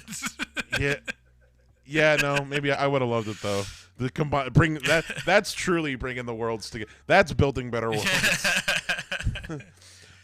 Get away from her, you ugly motherfucker. That's not something that character would say. Yeah. Oh, also Tessa yoinks the predator. She has the bolt caster. She has the predator. Oh yeah. They've got a Weyland-Yutani bolt caster. Yeah, they have. No. She takes it from Deck's ship. Oh, that's actually his. Yeah, it's actually his. I thought that was like a whatever. Okay. I don't know why I thought that was one that they developed because it looks so different from every other one in the series. It's because it's his little one. It's his little training one. His little, exactly. His little training from when he was a little younger. Also, the sights are different. Yeah, it's a right triangle, not nice sausage or whatever, equilateral. Oh, that's true. Yeah, it's not an exact. These are It's not a important perfect. details. Yeah, these are the lore things that we The need to two know. bottom It's dots are slightly further apart from each other.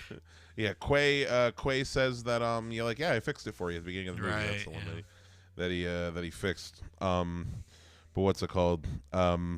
Yeah. So we get that power loader fight. We get the final form of Tessa. Her skin's all falling off. And you see all the robot bits. Literally fighting the boss in a giant mech with a laser gun pointing at you. Like it's a boss fight. Like was this written as a game originally? I think that's how Dan Trachtenberg thinks of like all of his shit. It works really well for this kind of movie. Yeah.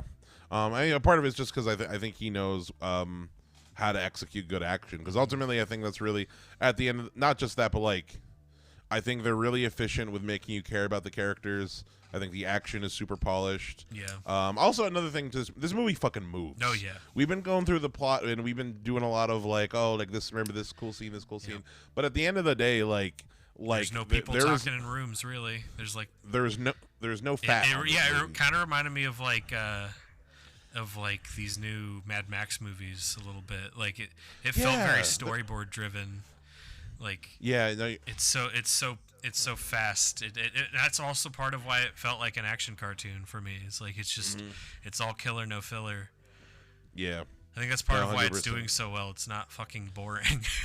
It's a really good length. I'm pretty sure it's only like an hour and an hour and 107 minutes. It zooms by, dude. The credits roll, and Hour I was 47. like, usually by the time we've kind of dipped into like that second act slump of a movie, I'm always like, all right, let's get to it. But this movie doesn't have that really. As it kind of has a little bit of like them talking at the campsite. I felt like that's the slowest part of the movie. That's because that's honestly one of the few like pure dialogue scenes where like nothing else is really happening. Yeah, there's nothing visually going on that's interesting, really. That was probably the slowest scene of the movie. Mm-hmm. Yeah, but then like the next scene is them like at the crash site, and we're moving from there. Yeah, but they kill Tessa. And then there's like a scene when he shows up to the camp and just slaughters all those androids using his like Home Alone his crafted weapons from the environment. Yeah, exactly. He used the world. He gets some knife grass and makes some like fucking Assassin's Creed hidden blades from the knife grass. And he scavenges the Jenna armor set for sure, which it made me think of like a like imagine a movie where instead of these are all like androids, this is like a research camp from Weyland-Yutani, and we follow these characters, but the same exact story happens. Then it's like a genuine like just Predator movie. Yeah, it's just exactly. It's like if they were humans, or even if you wanted to do like all Synth Squad, it could be the Kalisk. We should never have kidnapped the Kalisk for Weyland-Yutani. He's coming for the Kalisk. Yeah. It totally just flipped on its head. It would just be like a normal Predator movie. And it wouldn't be bad either. Yeah, no, it'd be fucking solid. And you'd still like mess with all the creatures of this planet too. Like, that'd be cool. This one's smaller. It crash landed. I don't think it has any of its weapons. I think that's the more and more we're kind of talking about it as far as like we're something I think that's cool about Predator in particular. And we mentioned it before. Predator is pretty malleable as a character, and as far as like we talk about these things where it's like we could still have a whole ass live action samurai Predator movie. Yeah. Like that takes place like in that era. Like we can still have that. You can do a lot with this concept, and Dan Trachtenberg clearly knows that. Yeah, and I think it's a thing too where it's like that's what's also fun about Alien versus Predator is that like you can still take. Even though Alien, I don't want to call Alien more restricted, but like Alien is more than just the creature. Alien is more tension. I mean, Predator 1 and 2, specifically 1 and Prey have a lot of tension, but Predator 1 is more like, it's more like Halloween, whereas like Alien's more like Halloween, Predator's more like Nightmare on Elm Street or something, like Friday the 13th. Yeah. Definitely more just like a cheesy, goofier vibe. But I think it's a thing where it's like, I think that's what's fun about, like, we talk about all these ways, because, like, that's really what, it's kind of a thing where it's like, yeah, no matter what, with AVP3, a lot of our ideas for what we think would be a good AVP movie is a predator showing up in an alien movie. Right. Versus, like, aliens being a factor in a predator movie, which is what they tried to do with the first AVP.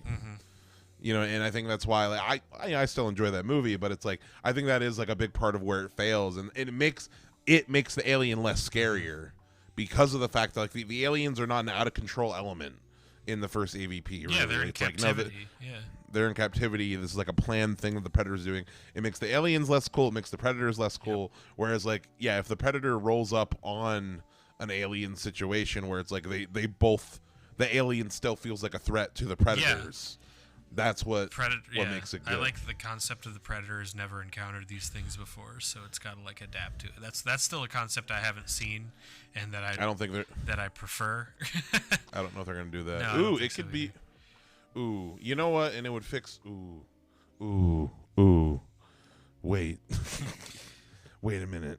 I'm thinking. Because I would, like, honestly, like, I wouldn't mind a predator movie. Like, it starts as just like, what's up in the trees? Like, the predator is kind of picking people off, and then they come across an alien egg, and the predator's never encountered this before, and it turns out to be a real threat for the predator too. That when I originally heard the concept Alien versus Predator, that's what I wanted it to be.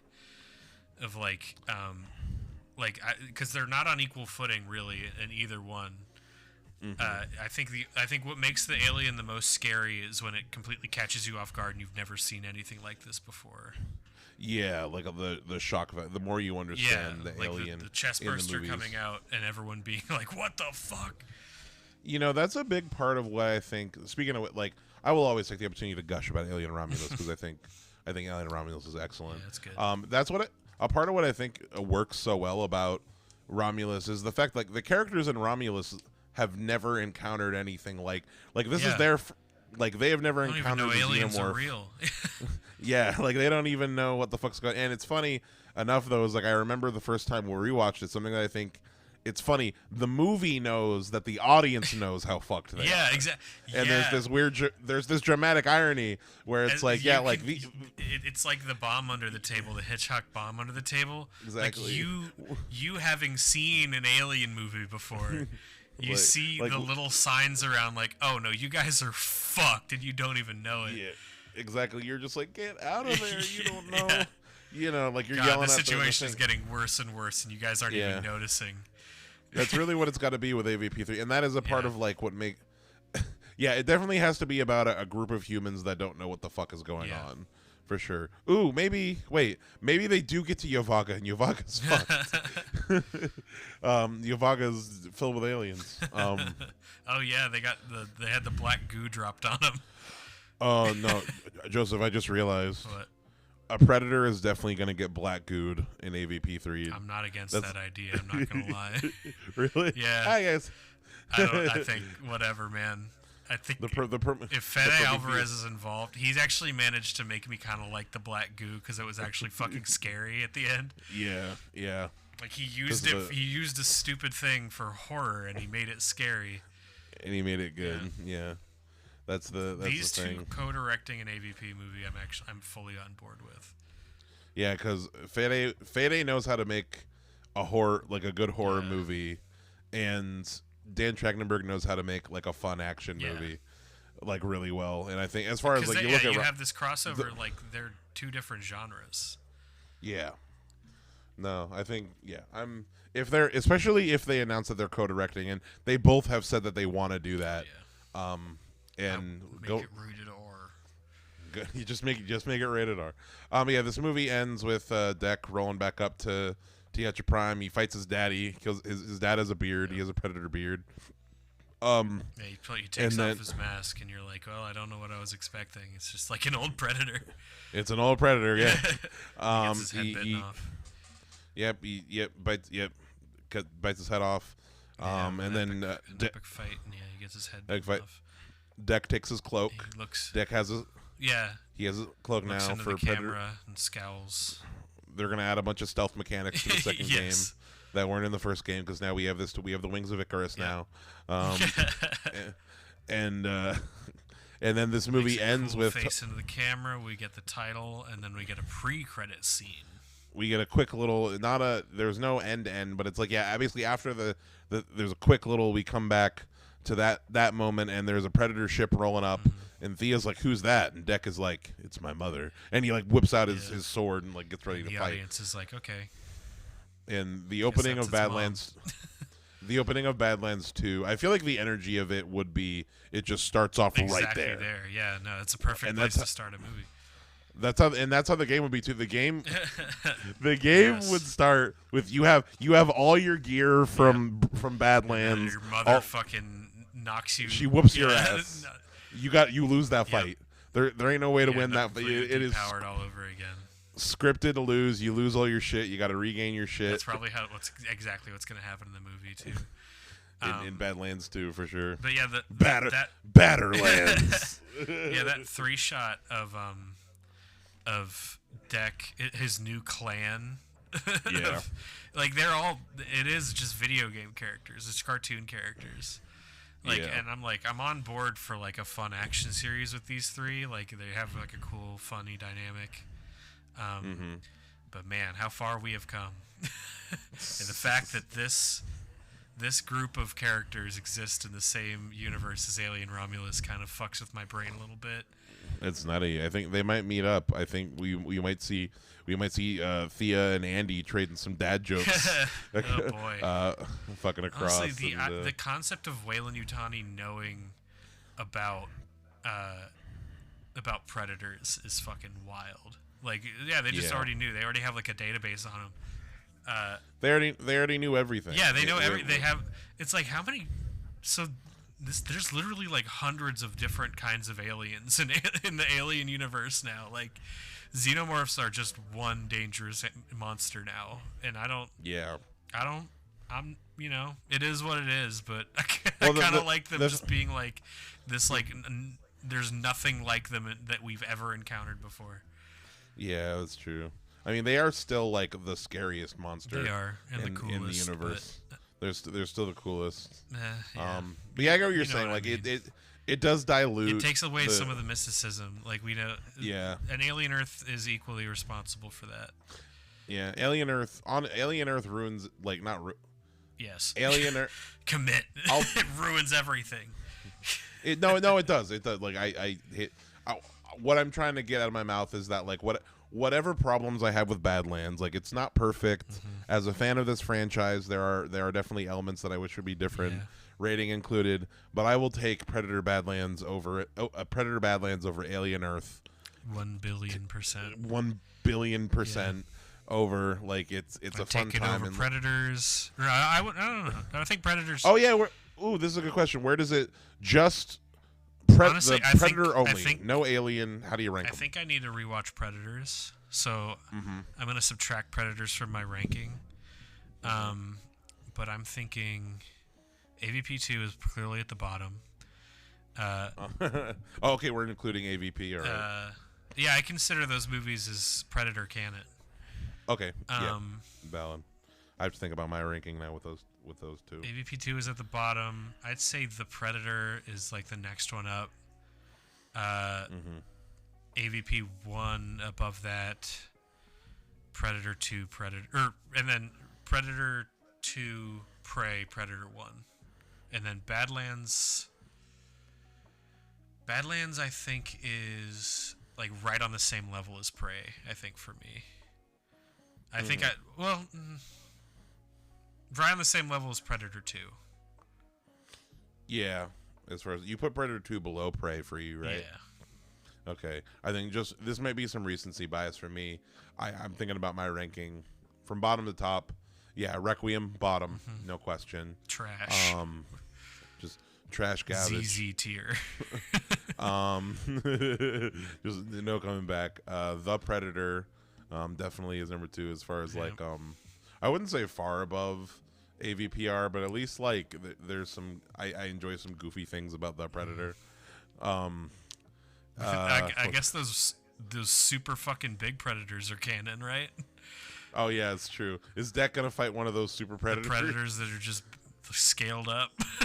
What happens if a facehugger face hugs one of them super predators? I don't know, but I want to see it. Dangerous autistic super predators. So yeah, the Predator, and then yeah, I'm gonna say, like, I need to rewatch Predators as well, but I'm actually gonna go Predators and then AVP 1. Okay. I just have Interesting. I thought you liked that movie more. Predators, yeah. No, the more it's been a while since I've seen it. I think honestly I like the Yakuza fight. Yeah. In Predators, and also just the not just in general. Like I think I think Predators was a really nice step into the like thinking about into the larger world. What else can we do with this rather than just making the same movie over and over again? I think the scene where the Yakuza guy pulls the samurai sword out of like Lawrence Fishburne's little trash pile, and he goes, "They've been doing this for a long time." The movie that was created in my head of like Killer of Killers Part 2. Yeah, well, not just that, but like in my head of like a bunch of samurai were probably I'd say Killer of Killers is below Predator 2, I think, for me. Oh, I forgot about Killer of Killers too. Which that's why it's below Predator 2. Yeah, I put it there too. But what's it called? Yeah, so AVPR, The Predator, Predators, Alien vs Predator 1. Interesting. And then what's left? There's Predator 2. We got Prey, Predator 2. Predator 1 is going to be number 1. Yeah, Predator 1 is so fucking good, dude. Predator 1 is perfect. Yeah. And then it's so good. I was watching, like, it's crazy to me because I think we both rewatched a lot of Predator for this. Yeah. I watched Predator, Predator 2, and Prey, just because I was showing him to Avery because I was going to bring her. And God, Predator 1 is just like the amount of movie that happens between the beginning of the movie and where the Predator actually shows up, like just the violence against people in that movie beforehand, the completely separate from the Predator, is crazy. Remind me of which one? Predator 2? Predator 1. Predator 1? Oh, yeah, no, Predator 1. The way they just fucking trashed that village before... Anyway. I'm about to be controversial with my thing. So then I'm going to go Killer of Killers. And here's the difficult thing. Then I'm going to go Badlands. And then I'm going to go Badlands, Prey, but the thing is, if Badlands was rated R, it'd be over Prey. Okay. If Badlands are honestly Badlands being PG-13, the Disney elements are the biggest thing that hold it back. As far as so Badlands right below Prey. Disney stuff. Yep. If Badlands was rated R, it'd be above Prey, and then Predator 2, Predator 1, and I put Predator 2 as number 2 because like I said, recency bias. I rewatched Predator 2. That movie is a fucking blast. It is fun. And it's insane. I think crazy. Danny Glover is the most fun part of that movie, which is crazy because it has a predator in it. Yeah, I love the soundtrack to Predator. Yeah. Predator 2 is my favorite soundtrack. They go over the top with the drums. They reuse like the entire score from Predator 1 for that movie. I noticed. Not just that. They add a bunch of extra drums and stuff, but it's like the same exact themes. Like when his friend dies, it's the same themes they use when his friend died, or when the guy's friend dies in Predator 1. Like it's the same like emotional music. It's interesting that they didn't that the scores haven't been consistent like this whole time. I don't know. This whole franchise. Yeah, I feel like I feel like the score in the first two movies is so iconic, and then they just kind of drop it. Yeah, they don't really use, especially in Badlands. I guess Dan Trachtenberg. Dan Trachtenberg is not a callback guy. No, not really. He's not I feel even though Prey, structurally speaking, is the same structure as like other Predator movies. Kinda, yeah. He doesn't really reuse. No. Lines it says if or it elements bleeds, like we that. can kill it. I think that's like the only one. And then it's the gun. Yeah. Oh yeah, the gun from Predator 2. Yeah, which doesn't make any sense. Doesn't make any sense because if Naru got frozen. Yeah, I guess they all got frozen, so they just like took it back. Including that's the other thing too, is like, are we treating Killer of Killers as canon there? As far as like, wait a minute, so is everybody who's fought a Predator in that fucking fridge. Yeah. Oh boy. Or maybe in Killer Killers 2 there'll be a big like prison break where Deep fake Arnold. Deep fake Arnold. Alien vs Predator 3 is gonna have all the people who are frozen on the Predator ship. There's gonna be. I don't know what the fuck they were thinking putting that at the end of that movie. I don't know what the plan is. Yo, it's gonna be.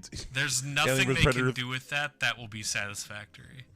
AVP 3 is gonna be like fucking Avengers Endgame. Oh boy, with all the Alien and Predator protagonists that you've forgotten every protagonist, clone Ripley, Dutch, Dutch, the Carl Weathers character,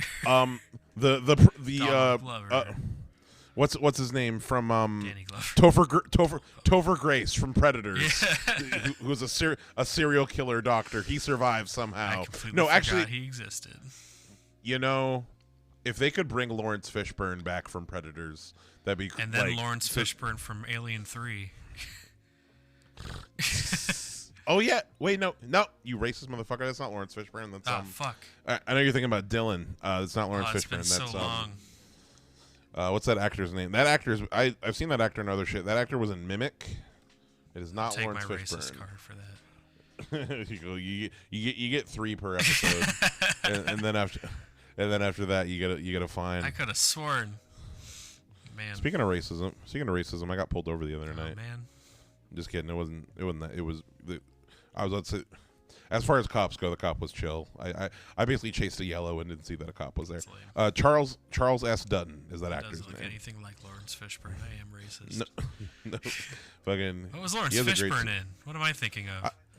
He was in some. I'm thinking about him in like. He was in I was Predators. thinking about him in like The Matrix, like 3, because I was thinking about him in some brown environment wearing brown clothing.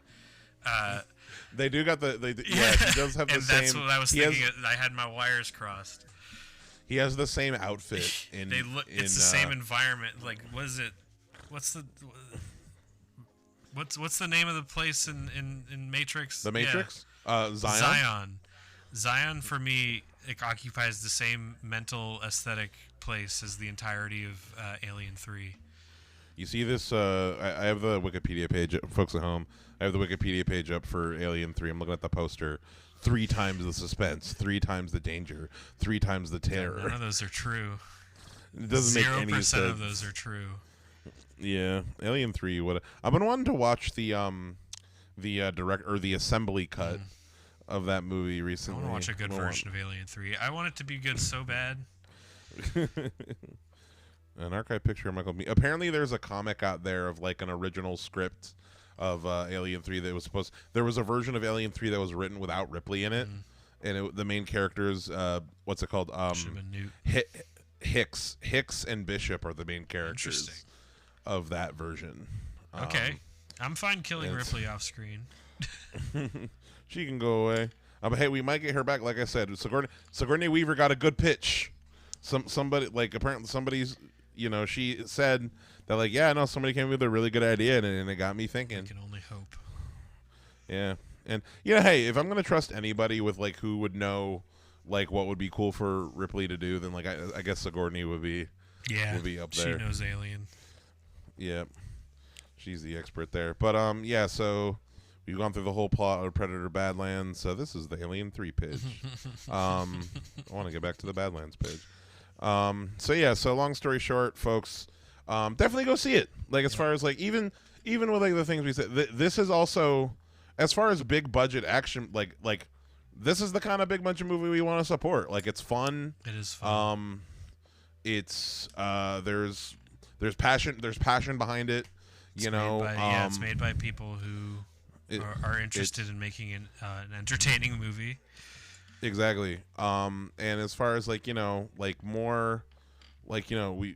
more good movies like this is better than bad movies, which makes a whole lot of sense. But yeah, definitely, especially when it comes to like getting real filmmakers who like have visions to like be able to get access to budgets like it. Because Dan Trachtenberg is a great example too. Is like he started on YouTube. Yep. Like making and I was actually watching a slight tangent. So I haven't seen the movie yet, but Chris Stuckman has his movie out, Shelby Oaks.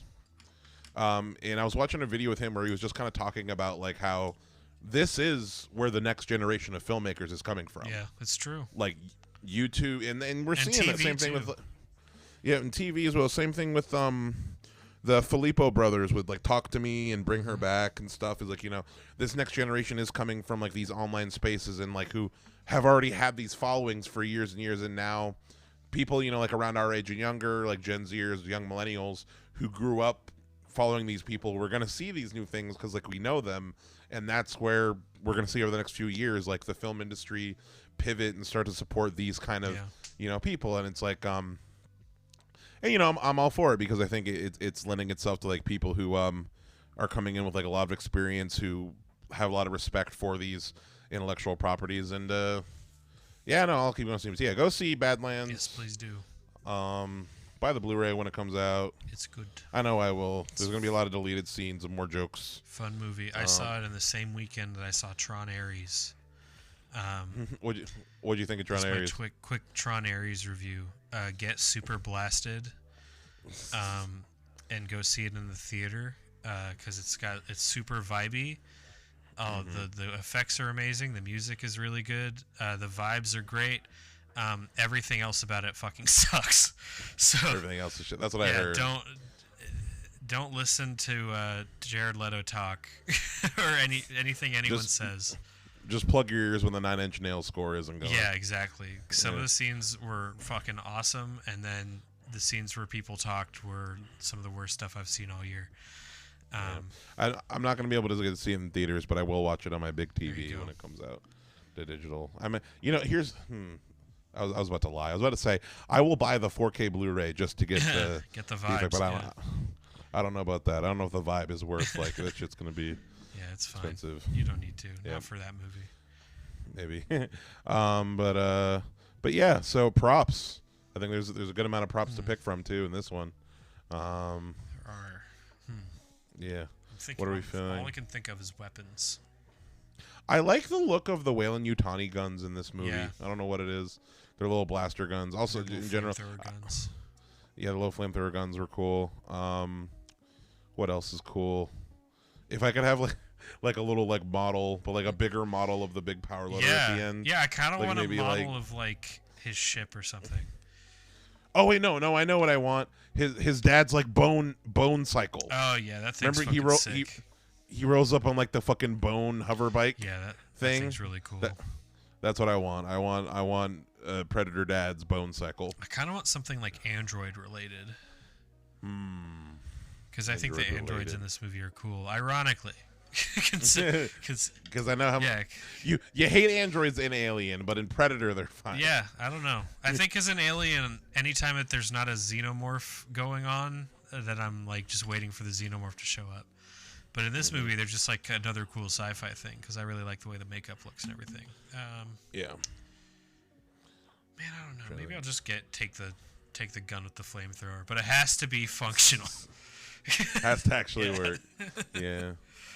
No, I think I want either the bone bike or what's it called? His mask was kind of cool.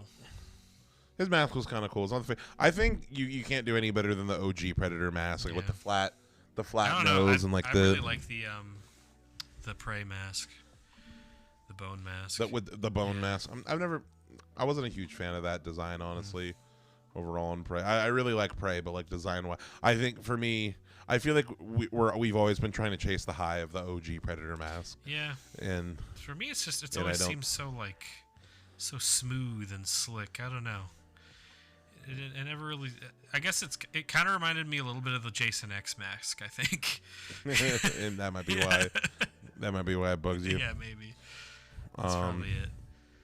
Yeah. Actually, I definitely want. How to put it? As far as like, if in real life, I think what I would really want is a model of the power loader, because like even looking at the poster, I liked how I like how it was able to get on all fours like a creature. Like it had like gorilla mode. I like that vehicle that they were transporting him in. Like I'd like a model of that. I'd like a 2-foot model of that thing. Yeah, that'd be pretty cool. But if I had the room, like if I had like a big garage of you just have movie full vehicles scale that you could drive around. next to my DeLorean, yeah, would be the bone bike. That's the ultimate. As far as like one ultimate movie, probably I could have like a Back to the Future DeLorean. Yeah. There's this website that is like, it's basically like a registry of like people of like, you can rent a DeLorean for a special event. Like you can rent a Back to the Future DeLorean to like show up at like your whatever, your wedding, your birthday, like who knows. Yeah, but the thing is that I was on the website, it talks about like you can't drive it. What? It said that there's, depending on the contract, you may be able to arrange where you can drive it like within a small, like if you're on like a property, like you might be able to drive it around like a small property, but like you cannot like rent a DeLorean to like drive around town. Isn't there a company that makes like new DeLorean parts? Like I think that there's like, there's a few companies that make like new parts to spec for DeLorean. I feel like you get away with letting someone drive your fucking DeLorean. Well, with that, scared with people this are going to service go I'm 88 miles an hour and crash. Yeah. They said it's for insurance reasons, but it's like I don't know, whatever. Because for me, like I want to be rolling around town, and that's the whole point. I want to drive it around for like a day. I want people to look at the car and be like, "Fuck."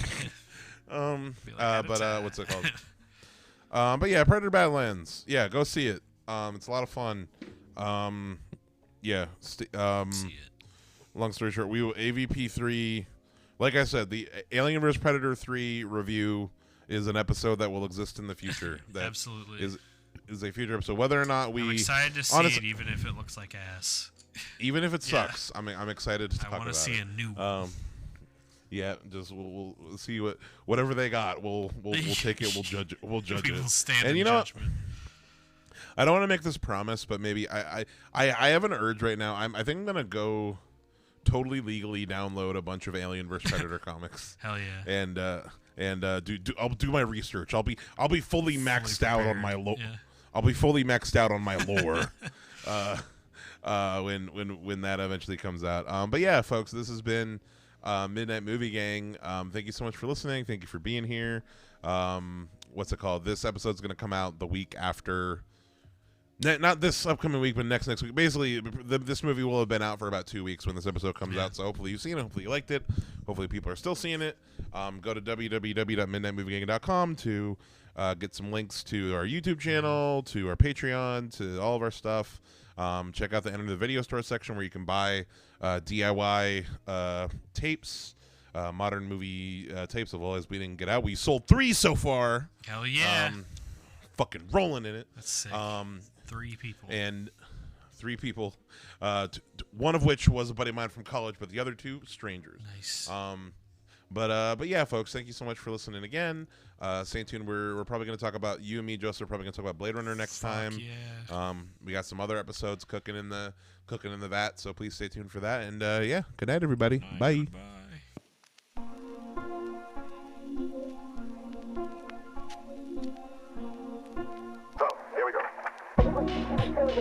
With childish frustrations and complexes which the police are searching for James Hunt, believed to be the lover of Miss Williams, and her partner in the horrible murder of Walter. Where's everybody that I'm here to hold on? Oh, please tell me where they're going. Please tell me. Sorry, I don't know. How long is it? How home could I got in here? 3 tickets to Albany on 6 o'clock train tonight. What do you think?